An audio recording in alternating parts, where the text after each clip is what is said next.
अस्सलामुअलैकुम, कैसे हैं आप? ठीक हैं, अपने आप को टाइम दे रहे हो? अपने आप को टाइम दिया करो और मुस्कुराते रहा करो, ज़िंदगी बेहतर बनेगी। आज हम बात करेंगे कि आपका दिमाग हर वक़्त किसी इंसान की यादों में तड़पता रहता है, घूमता रहता है। 24 घंटे आपके दिलो-दिमाग में एक ही शख्स चलता है। इसके पीछे क्या रीज़न्स हैं, मैं आपको एक-एक करके सारी चीज़ें समझाऊँगा।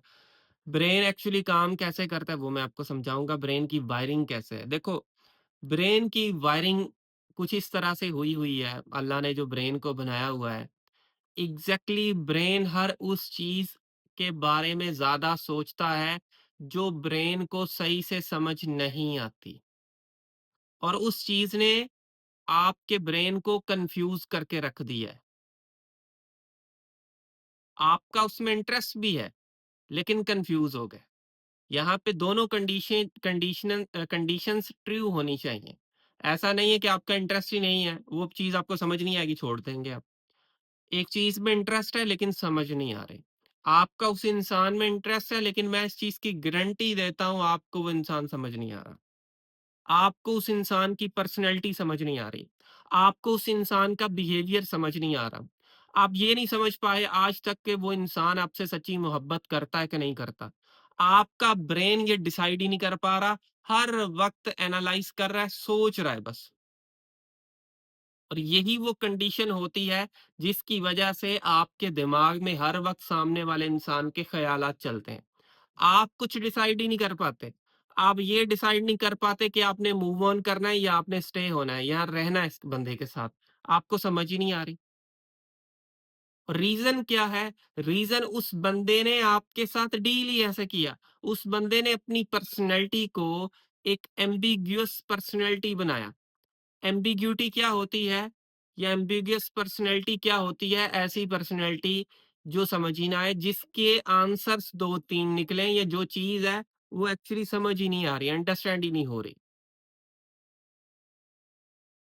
जब कोई चीज़ अंडरस्टैंड ही नहीं होगी आपसे, तो डेफ़िनेटली आपका ब्रेन उसमें स्टक हो जाएगा या कुछ पार्ट सामने वाले इंसान के आपको अंडरस्टैंड है। सपोज़ करें कि यार वो बंदा ट्रस्टेबल है या उसको आपने पैसे दिए वो रिटर्न करेगा। ये चीज़ जो है ना, ये पार्ट बिल्कुल ठीक है उसका। बाकी दूसरे जो पार्ट हैं उस इंसान के, वो पार्ट आपकी समझ में नहीं आ रहे। वो बिल्कुल समझ में नहीं आ रहे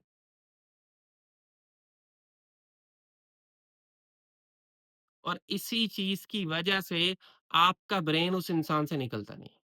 और अगर आप सेम चीज़ सामने वाले इंसान पे अप्लाई करें, कि आप भी अपनी पर्सनैलिटी को एम्बिग्यूअस पर्सनैलिटी बना लें या आप कन्फ्यूज़िंग पर्सनैलिटी बना लो कि अगला बंदा कन्फ्यूज़ होके रह जाए कि यार ये बंदा क्या है?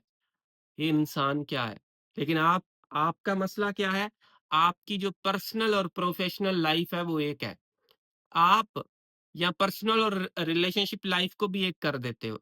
आप उस इंसान के साथ हर बात शेयर करते हो, हर राज़ बताते हो, फ़ैमिली का हर राज़ बताते हो, हर दिल का दुखड़ा बताते हो, जो भी दिल में चल रहा है आप उस इंसान को बताते हो।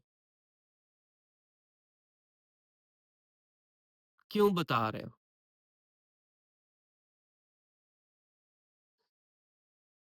क्योंकि आपको आज तक ये समझ नहीं आई कि कितनी बाउंड्रीज़ रखनी है, क्या चीज़ करनी, क्या चीज़ नहीं करनी।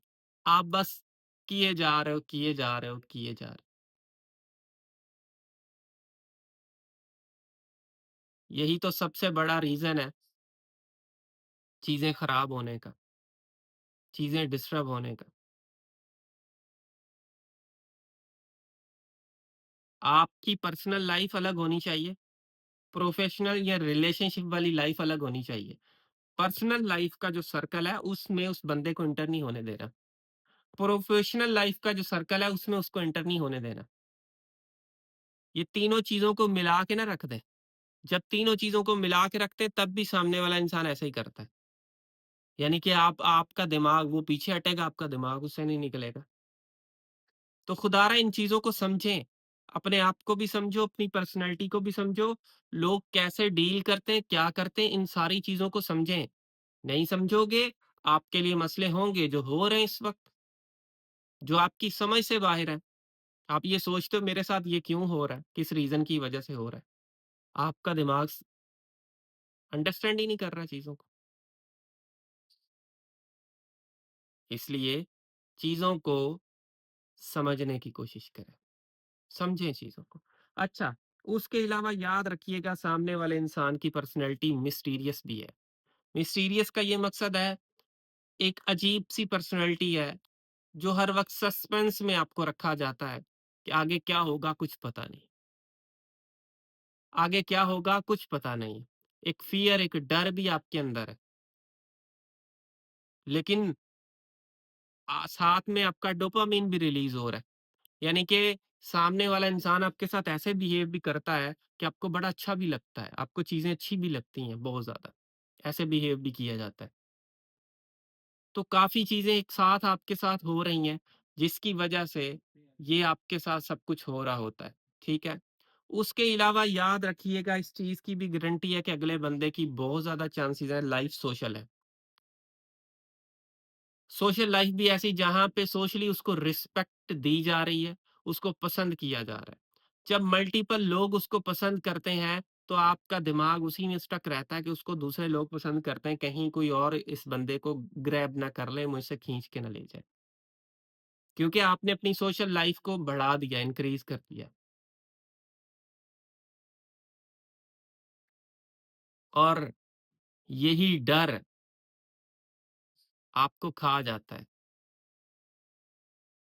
जिसकी वजह से आपका दिमाग उस इंसान की यादों, उस इंसान की सोचों से निकलने का नाम ही नहीं लेता।